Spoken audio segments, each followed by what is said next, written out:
একটা পরিচিতি সভা পাশাপাশি আপনার সামগ্রিক বিষয় নিয়ে আলাপ আলোচনা হয়েছে যে বর্তমান সরকারের প্রতি জনগণের যে এত বিপুল জনসমর্থন সেটার জায়গা থেকে প্রধানমন্ত্রী আমাদেরকে মনে করিয়ে দিয়েছেন যে জনগণ আমাদের কাছ থেকে যে সুশাসন এবং জবাবদিহিতা চায়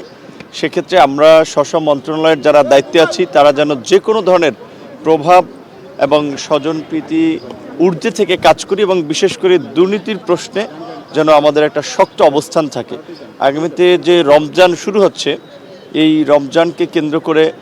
দ্রব্যমূল্যর স্বাভাবিক রাখা প্লাস হচ্ছে সেহরি ইফতার তারাবির সময়টা যেন বিদ্যুৎ নিরবিচ্ছিন্ন থাকে, আইন শৃঙ্খলা পরিস্থিতি যেন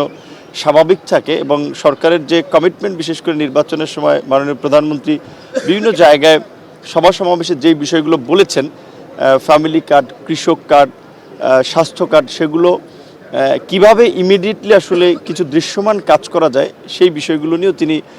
আমাদেরকে নির্দেশনা দিয়েছেন, আলোচনা করেছেন এবং বিশেষ করে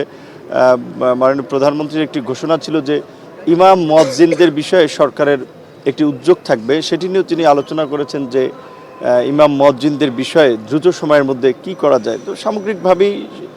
সমস্ত বিষয়গুলো নিয়ে আলাপ আলোচনা আছে। যেহেতু আমি দুটো নির্দিষ্ট মন্ত্রণালয়ের দায়িত্ব আছি, আমাদের জায়গা থেকে আমরা একটা বিষয় তার দৃষ্টিতে আনার চেষ্টা করেছি যে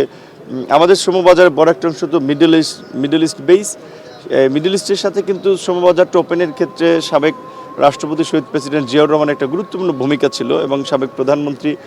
বেগম খালেদা জিয়ার সময় সেটা একটা ধারাবাহিকতা ছিল, কিন্তু মাঝখানে নানান কারণে সেটার একটা ছন্দপতন হয়েছে, বন্ধ হয়েছে অনেক জায়গার শ্রমবাজার। সেখানে শ্রমবাজার ওপেন করার জন্য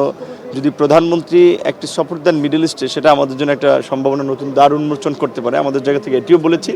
এবং তার জায়গা থেকে আরও কিছু পরামর্শ আমাদেরকে দিয়েছেন যেগুলো কাজের ক্ষেত্রে আমরা মেনে চলবো হয়তো।